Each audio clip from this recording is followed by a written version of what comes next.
오늘 제목이 새롭게 하심대로죠. 우리 주보 보시고 제목 한번 읽어볼까요? 시작. 새롭게 하심대로. 지난주 제목 혹시 기억나시나요? 전에 하던 대로. 새롭게 하심대로, 전에 하던 대로 한번 이렇게 잡아봤어요. 말씀을 계속 묵상하면서 자면서도 하나님, 다니엘의 이 6장의 말씀, 우리 전에 하던 대로가 과연 우리에게 어떻게 다가오는가. 어떤 분은 그 말씀을 듣고 회개하게 하셨다, 하나님께서 이렇게 이런 말씀도 하시고, 어떤 분은 전에 하던 대로 앞으로 쭉 하면 되겠지요 이제 이렇게 고백하신 분도 계신데, 여러분, 그것이 과연 전에 하던 대로가 우리에게는 어떤 루틴과 어떤 삶의 방식으로 살아가야 하는가를 오늘 이 본문을 통해서 다시 한번 재발견하기를 축원합니다. 그래서 그런 의미에서 이제는 새롭게 하심대로의 방향으로 다시 우리가 발견하고, 그렇게 새롭게 하심으로 어떻게 전에 하던 대로 갈 것인가, 그것을 오늘 본문을 통해서 우리가 좀 찾아봤으면 좋겠습니다. 우리 지난주 설교 잠깐만 요약하면은요, 다니엘이 6장에 보면 전에 하던 대로 그런 말씀이 있어요. 전에 하던 대로, 뭐 디테일하게 나오지는 않지만 성경에서 몇 가지 크게 말씀하셨죠. 어떻게 해요? 뜻을 하나님께 정했다. 전에 하던 대로가 뭐냐? 뜻을 항상 하나님께 두고, 두 번째, 타협하지 않았다. 성경에서 타협하지 않은 인물이 많이 있지만 대표적인 인물이 누구죠? 다니엘이에요. 단연코 다니엘입니다. 그래서 다니엘은 전에 하던 대로 뜻을 하나님께 딱 정하고, 타협하지 않고 단단하고 좋은 믿음의 습관으로, 그렇게 루틴으로 살았다는 것이에요. 성도 여러분, 오늘 내 안에 어떤 믿음의 루틴, 믿음의 습관이 있는지 다시 한번 좀 자신을 점검하시기를 바랍니다.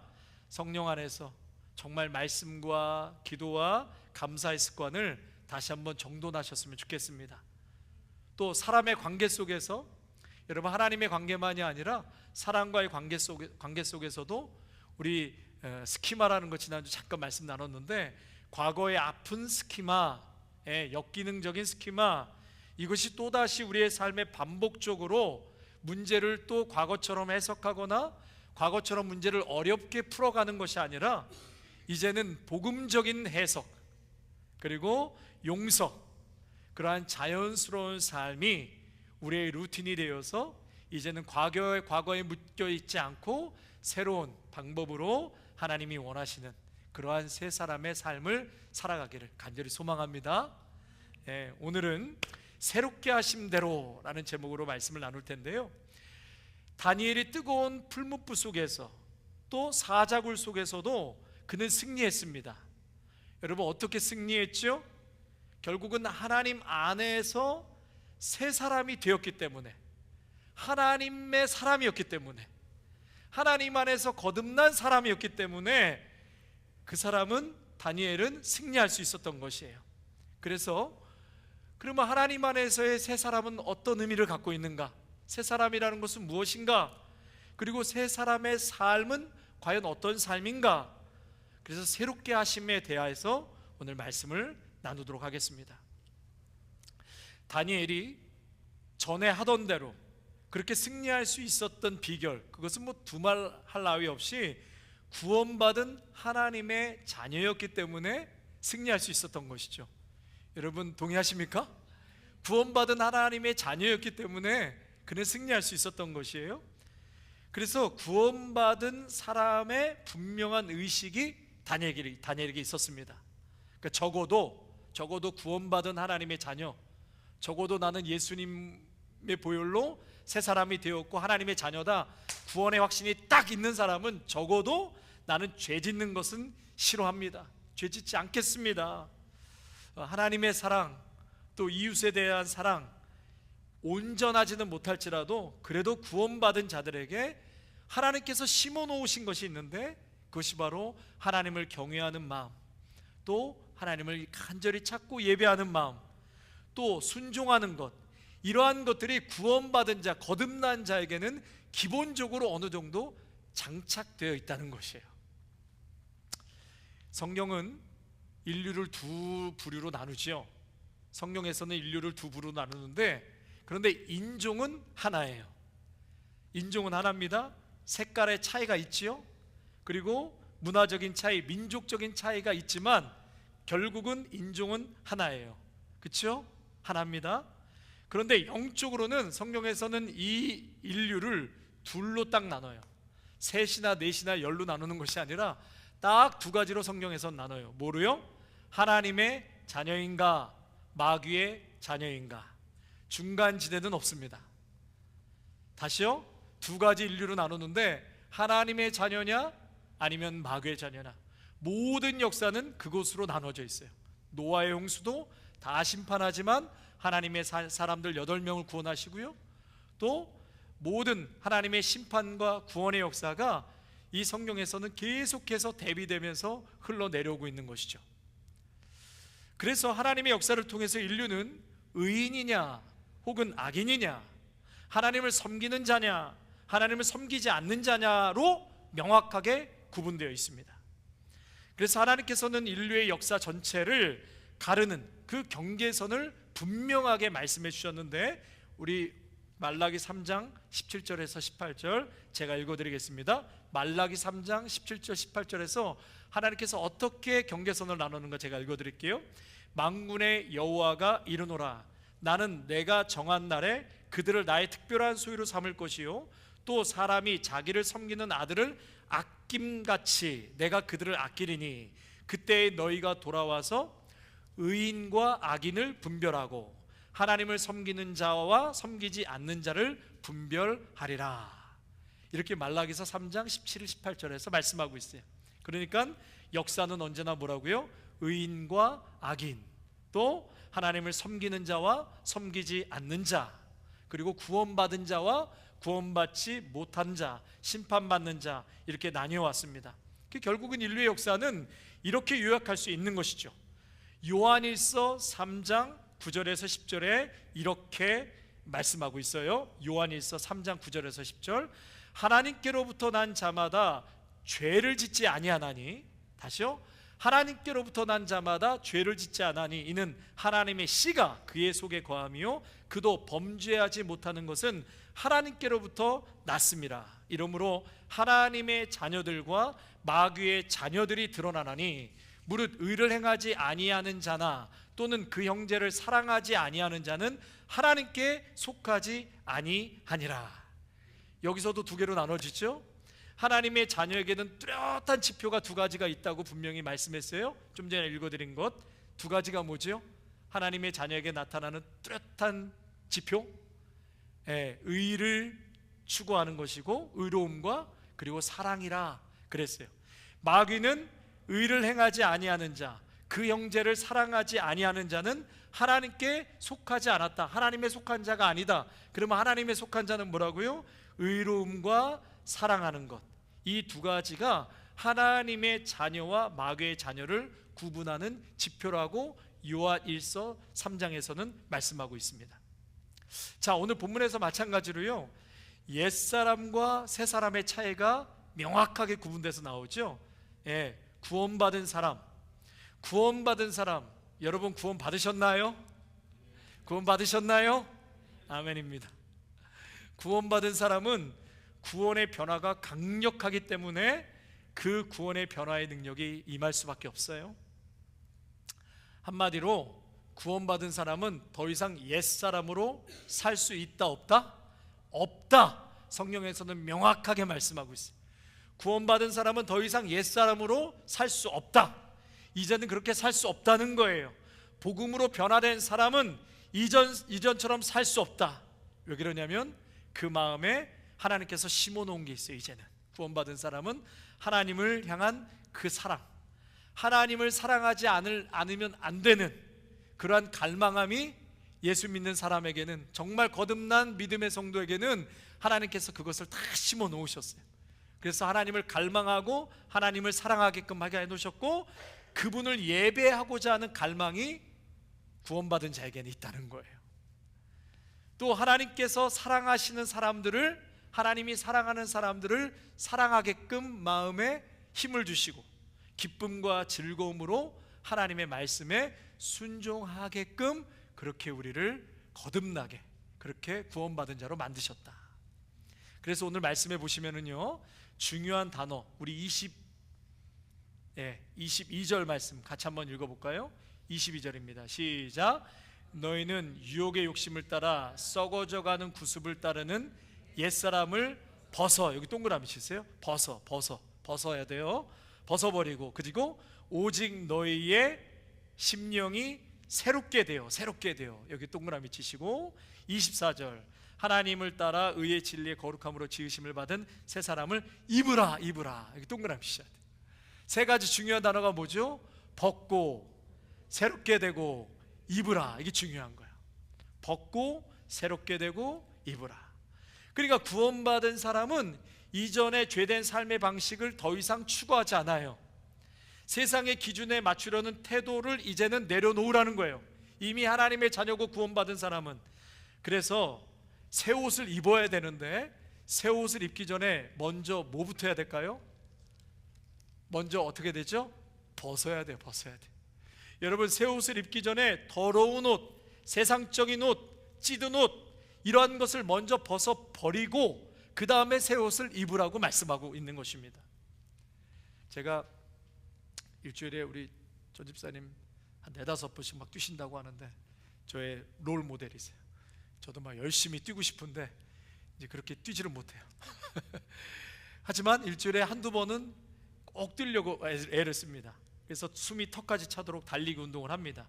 그렇게 1시간 정도 뛰고 나면 제 머리 헤어밴드에 이 물이 한 컵 정도 나올 정도로 그냥 물이 쫙 땀으로 그냥 나오죠. 그리고 옷도 흠뻑 젖어가지고 옷이 그냥 땀물이 줄줄줄 흐를 정도로 떨어집니다. 그리고 나면 거기서 샤워를 하고 옷을 갈아입고 밖으로 나올 때 그 상쾌함은 이루 말할 수가 없어요. 여러분, 경험하시기를 바랍니다. 세상 다 가진 것 같아요. 얼마나 상쾌하고 기분이 좋은지. 그런데 우리 둘째가 미국에 있을 때 똑같이 그 정도로 운동을 해요. 막 땀을 흘리고, 그리고 그 상태로 그냥 차를 타고 집으로 와요. 그래서 제가 너 그 땀 줄줄 흐르는 옷을 그대로 차를 운전하면 안 된다. 옷을 벗고 새 것으로 갈아입고 샤워는 못 하더라도 그러고서 와야지. 근데 갈아입는다고는 하는데 왜 이렇게 차에서 땀 냄새가 나는지 모르겠어요. 너무 땀 냄새가 나는 거예요. 그리고 그 상태로 집에 와서 밥을 먹고 소파에 앉고 땀을 말리고, 그 상태로 땀을 말리고 만약에 침대까지 들어갔다면, 여러분 뭐 상상만 해도 끔찍하지 않습니까? 땀이 줄줄줄 흐르는데.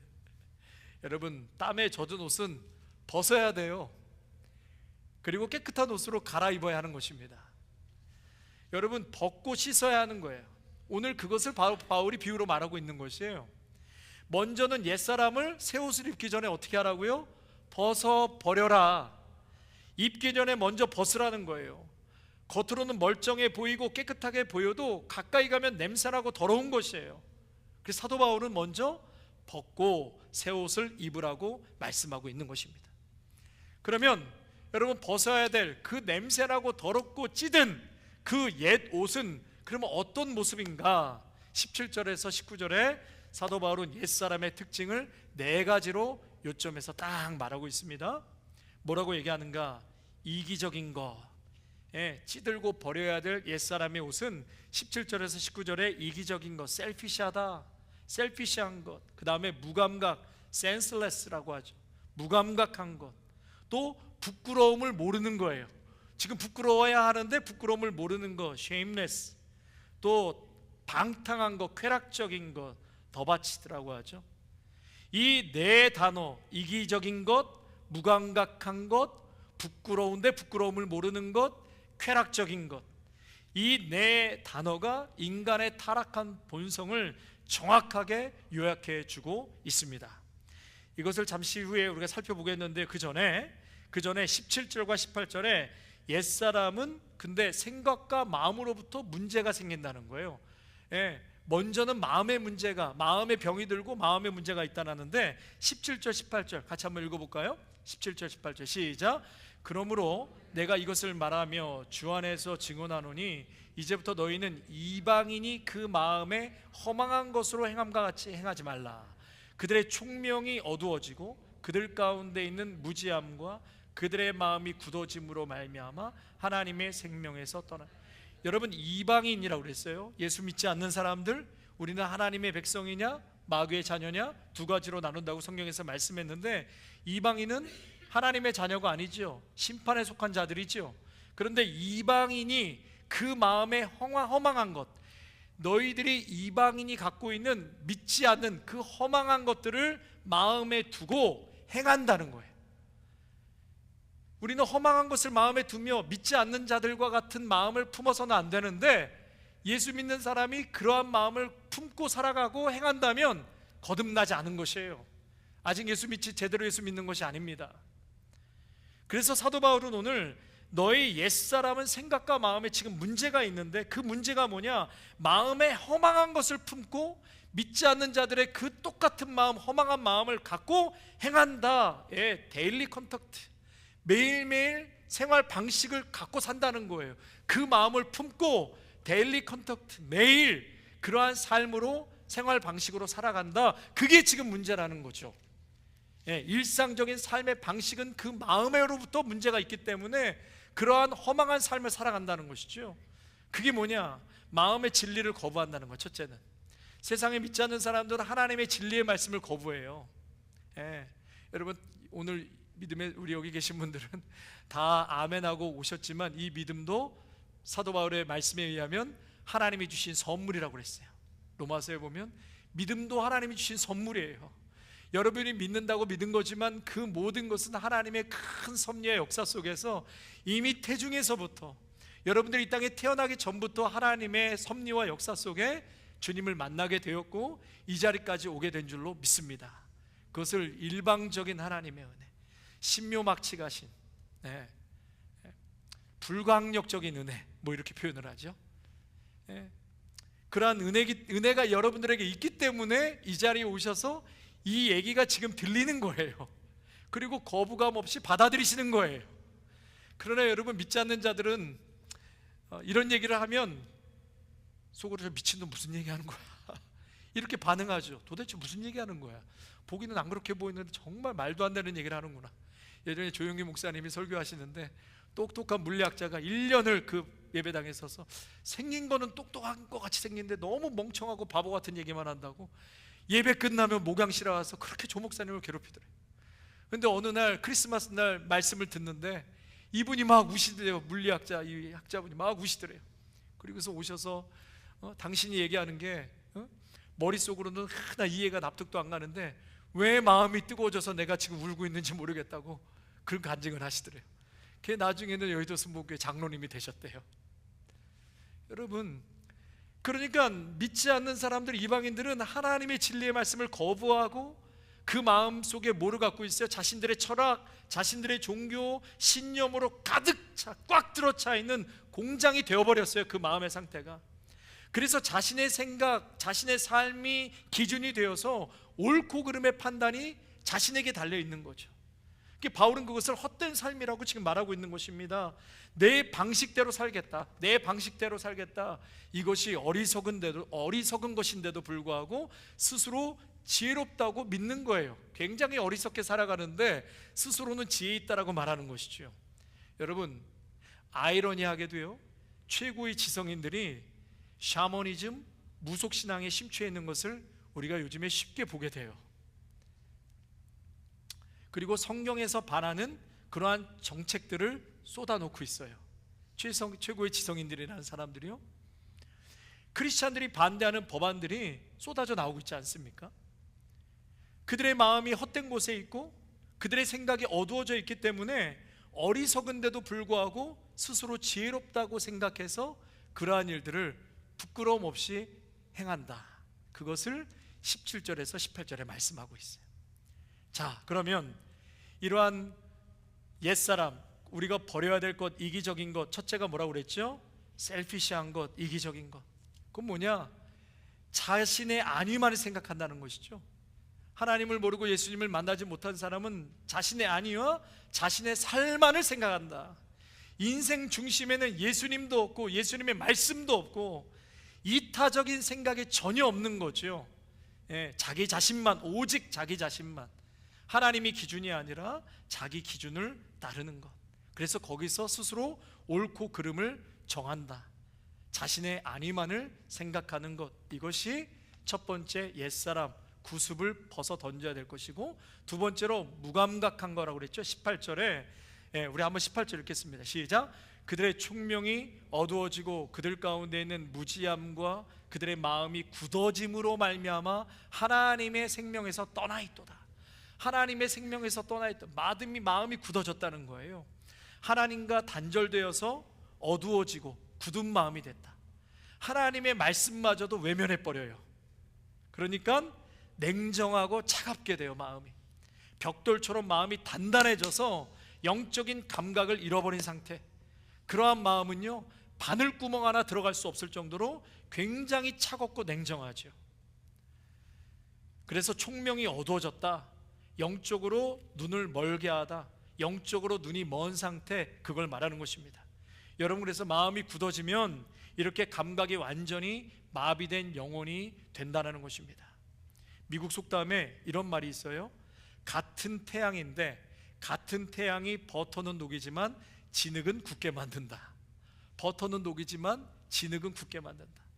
하나님의 진리의 말씀을 들을 때 어떤 사람은 마음을 녹아내리고 회개하지만 어떤 사람은 오히려 마음이 더 단단해진다는 거예요.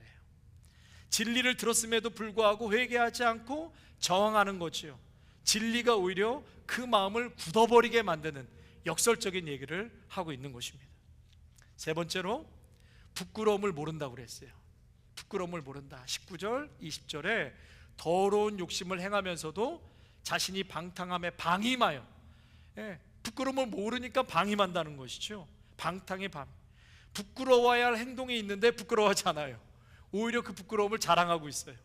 영적인 마비 상태가 되어서 죄의 고통을 전혀 느끼지 못하는 거예요. 여러분, 세상의 병도요, 무통무환증이라는 게 있대요. 무통무환증. 이 질환은 통증을 못 느낀답니다. 여러분, 통증을 느낄 수 있는 것도 축복이에요. 통증을 못 느끼니까 썩어져 가고 문제가 있는데 느끼지 못하고 나중에 병이 커져서 병원에 가는 거예요. 무통무환증. 그래서 온도도 느끼지 못하고 냉기도 느끼지 못하니까 발이 썩어 들어가도 느끼지를 못하는 거죠. 여러분, 그래서 우리가 죄를 지었으면 통증이 있고 아픈 것은 하나님의 은혜인 줄로 믿습니다. 아파한 게 당연한 거예요.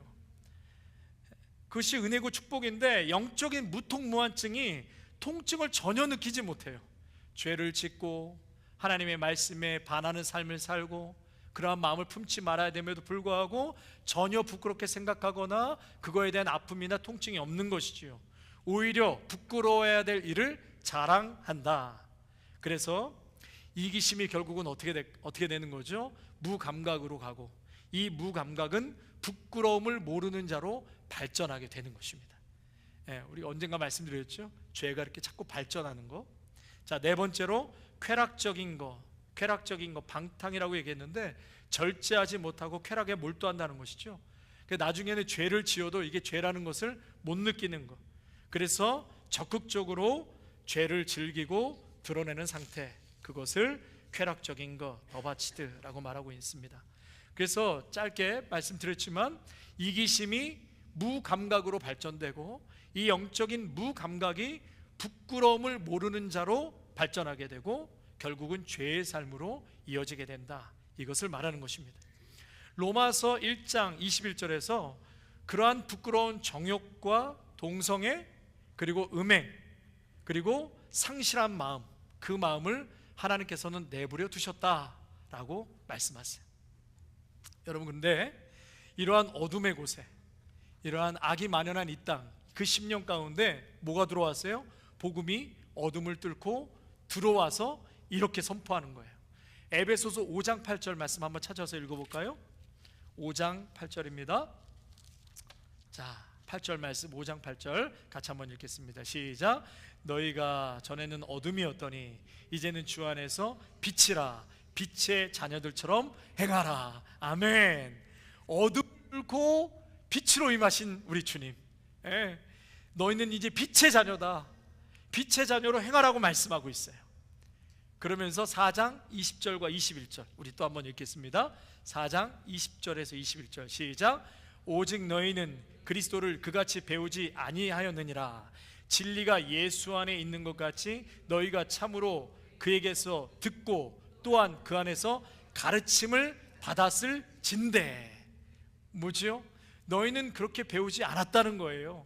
세상 사람들처럼 배우지 않았다. 그리스도의 말씀을 배우고 그분의 음성을 들었다. 그러니까 더 이상 17절의 말씀처럼 이제는 이렇게 배운 자들이, 그리스도를 알고 그리스도를 배운 자들이 더 이상 이방인처럼 살지 말라. 이방인처럼 살지 말라. 너희는 더 이상 세상 사람들처럼 걸을 수 없다. 이기심, 무감각, 부끄러움 없는 것, 쾌락 속에 더 이상 살 수 없다. 왜냐하면 너희는 구원받았기 때문에, 빛의 자녀이기 때문에. 여러분, 여기서 뚜렷한 분기점이 나와요. 구원받은 자와 세상에 속한 자, 그것을 가르는 결정적인 경계선이 20절과 21절이에요. 우리 한 번 더 읽어볼까요? 그것을 경계하는 선 20절 21절 시작.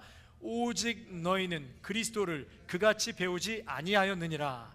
진리가 예수 안에 있는 것 같이 너희가 참으로 그에게서 듣고 또한 그 안에서 가르침을 받았을 진대. 어떻게 이방인이 품고 살아가는 것을 그대로 품고 살아갈 수 있느냐? 그럴 수 없다. 그리스도를 배웠고 말씀을 통해서 그분의 음성을 들었고 성령의 능력으로 그 진리를 깨달아 받아들인 사람인데, 예수 안에 있는 그 진리 마음으로 붙잡고 그 결과로 완전히 새롭게 재구성된 그러한 거듭난 인생이었다. 거듭난 인생, 새롭게 탄생한 영혼이 되었다. 이 얘기를 하는 것입니다. 여러분, 우리가 예수 믿고 거듭났다라는 것은 조금 착하게 사는 게 아니에요. 마음이 좀 유순해진 것 같다라는 게 아니에요. 여러분, 우리가 구원받고 거듭났다라는 것은 완전히 예수님의 십자가의 보혈로 죽음에서 어디로 옮겨진 거죠? 생명으로 옮겨진 것입니다. 믿습니까? 어둠에서 빛으로 옮겨진 존재론적인 변화예요. 완전한 변화인 것입니다. 여러분 스스로가 내가 정말 그럴까? 여러분, 우리가 우리를 보기에는 실망하고 그렇게 열매가 많이 없는 것 같아도 절대로 그렇지 않습니다. 우리의 존재가 완전히 십자가에서 거듭나고 변화된 인생이에요. 여러분, 그렇기 때문에 이 자리에 있는 것이고 앞으로도 여러분의 삶 가운데 그러한 열매를 맺어가실 줄로 믿습니다. 그 과정에 있는 거예요. 저희들이 과정에 있는 것. 어떤 사람은 극적인 열매를 맺을 수도 있지만 어떤 사람은 이러한 과정을 통해서 작은 내 삶에 변화되고 그렇게 새 사람의 옷을 날마다 입어가는 그 성화의 과정 속에 있다라는 것을 여러분 꼭 기억하시기 바랍니다. 그래서 우리는 완전히 새롭게 변화된 사람들. 그래서 바울은 이 놀라운 변화를 뭐라고 표현하는가? 저를 한번 따라 하실까요? 새 사람을 입으라. 새 사람을 입으라. 이렇게 바울이 표현하는 거예요. 구원받은 사람은 반드시 변화된 사람입니다. 반드시 변화된 사람이에요. 고린도후서 5장 17절에 누구든지 그리스도 안에 있으면 새로운 피조물이라 이전 것은 지나갔으니 보라 새 것이 되었도다.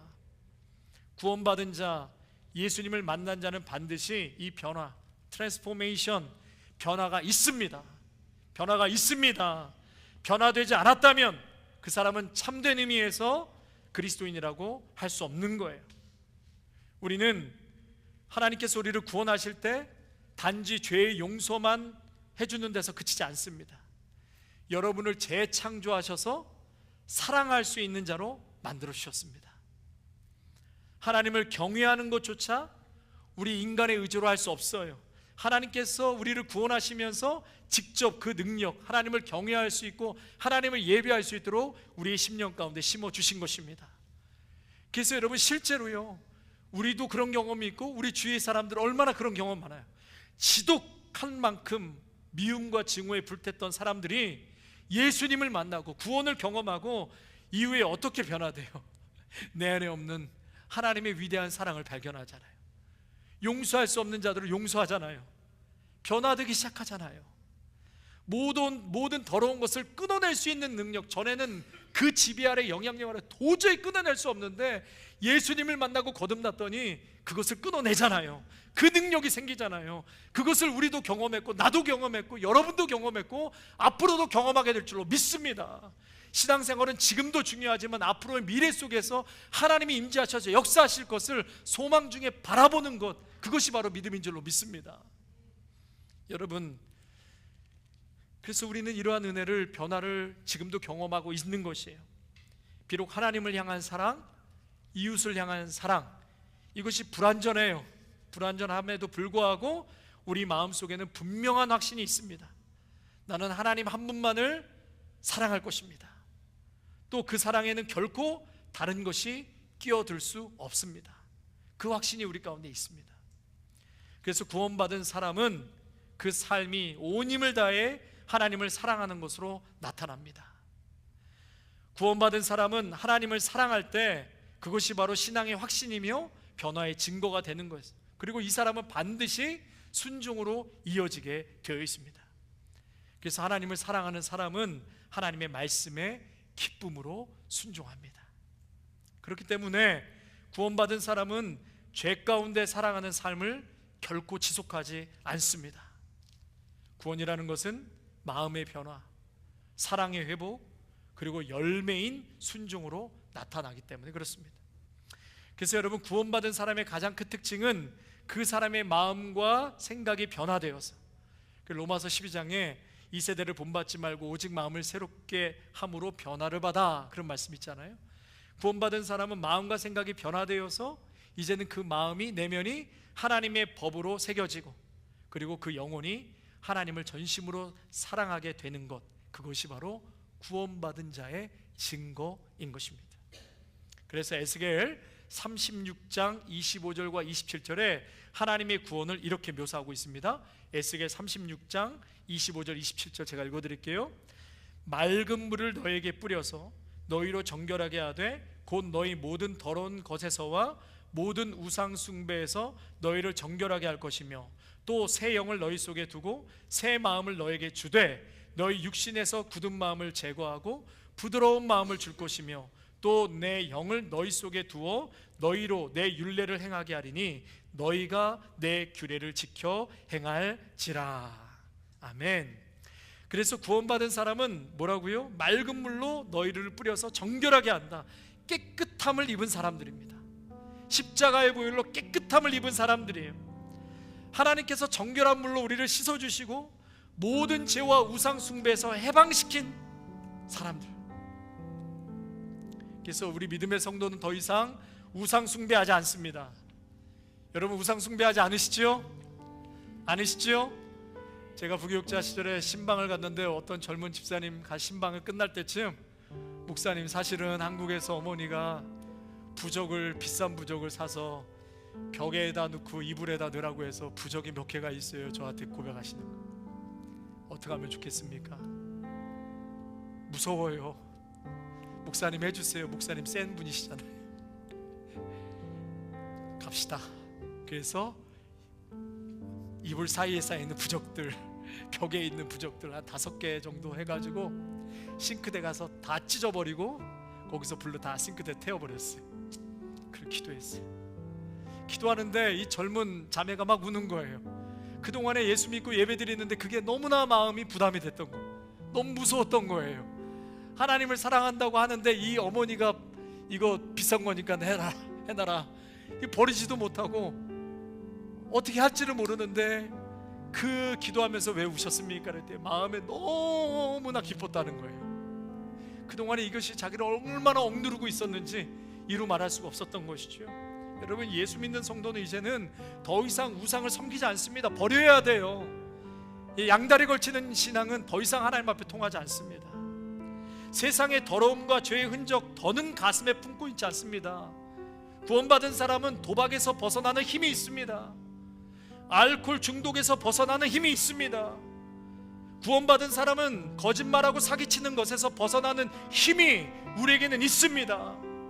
음란한 것, 영적인 나태함, 시기, 질투, 강팍함, 미움, 교만, 탐욕, 방탕에서 벗어나는 힘이 바로 여기서 생기는 것입니다.